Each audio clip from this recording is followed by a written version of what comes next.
बॉबी देओल इस वक्त सबके लिए विलेन के तौर पर पहली पसंद बने हुए हैं। उन्हें मेकर्स अपनी फिल्म में लेना चाहते हैं। इस समय उनके पास 4 बड़ी फिल्में हैं जिनमें वो विलेन बनेंगे। इनमें एक film wire of spy universe की अल्फा है, वो इसमें आलिया भट्ट का काम मुश्किल करते नजर आएंगे। बाकी की 3 फिल्में साउथ की हैं, NBK 109, हरिहर वीरमल्लू और थलपति 69।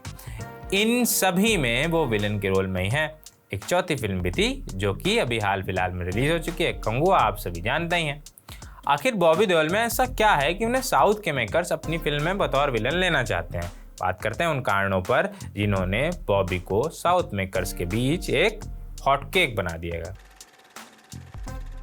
एनिमल के आने के बाद सभी ने रणबीर कपूर का लोहा माना। कई लोगों ने कहा कि उन्होंने एक्टिंग को नए सिरे से डिफाइन किया है, पर बॉबी देओल ने भी इस फिल्म से सॉलिड कमबैक किया। इस पिक्चर में संदीप रेड्डी वांगा ने उन्हें सही तरीके से इस्तेमाल किया। एक समय आया जब इस फिल्म से जुड़े लोगों में रणबीर पीछे हो गए और बॉबी देओल इस पिक्चर का झंडा उठाकर आगे चलने लगे।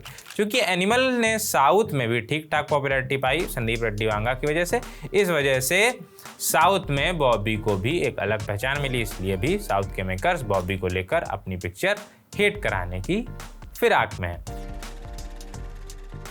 दरअसल बाहुबली, पुष्पा, KGF जैसी फिल्मों के बाद साउथ के मेकर्स को पैन इंडिया फिल्मों का चस्का लग गया है। उन्हें पता है कि हिंदी पट्टी की ऑडियंस भी उनकी फिल्में पसंद कर रही है। ऐसे में यदि उनकी फिल्म में कोई बॉलीवुड का जाना पहचाना चेहरा होगा तो पिक्चर चलने की संभावना बढ़ जाएगी। अब बॉलीवुड का कोई बड़ा स्टार साउथ के किसी बड़े स्टार के साथ काम करेगा नहीं, इसलिए उन्होंने बॉबी को चुना। उनकी इस समय विलन वाली इमेज भी है, नॉर्थ की जनता उन्हें देखना भी चाहती है। माने पिक्चर हिंदी में भी हो गई हिट, इसलिए बॉबी साउथ की फिल्मों में विलन के तौर पर हो गए फिट। जैसा कि अभी ऊपर हमने कहा कि किसी साउथ पिक्चर में किसी बड़े स्टार को काम करने के लिए मनाना टेढ़ी खीर है, क्योंकि वो अच्छा खासा स्क्रीन स्पेस मांगेगा, चाहेगा कि उसे उसके सामने वाले हीरो से ज़्यादा नहीं पर कम से कम बराबर की तवज्जो दी जाए।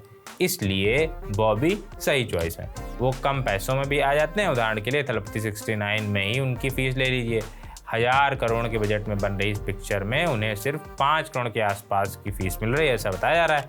अब ये कोई कैमियो तो है नहीं, इसलिए ये फीस काफ़ी कम है। अगर उनको कम स्क्रीन टाइम भी दिया गया होगा तब भी ये 5 करोड़ 1000 करोड़ की पिक्चर में बहुत कम है, जबकि थलपति विजय को 250 करोड़ मिल रहा है। अगर उनकी जगह पे, मतलब बॉबी की जगह पे शाहरुख, सलमान जैसे लोग होते तो वो 5 मिनट के रोल के लिए ही 20 से 25 करोड़ ले लेते। इसलिए बॉबी मेकर्स के लिए सस्ता सौदा।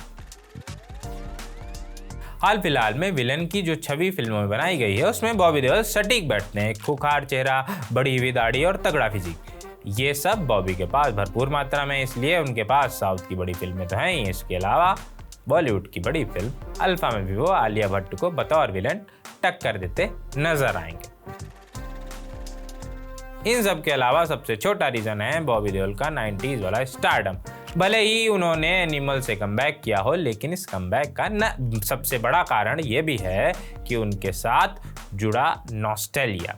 90 के दशक में जिसे बॉबी ने सोल्जर और बिच्छू जैसी फिल्मों में देखा है, अपने सितारे को दोबारा से चमकते हुए देखने को बेताब है। इसका भी फायदा साउथ के तमाम मेकर्स उठाना चाहते हैं। अगर गेम ऑफ थ्रोन्स वाली भाषा में कहें तो बॉबी अब सिर्फ लॉर्ड नहीं रहेंगे, किंग बन जाएंगे। बाकी देखते हैं, जो भी होगा आपको बताएंगे। बॉबी के किंग बनने की कहानी है ना। शुक्रिया।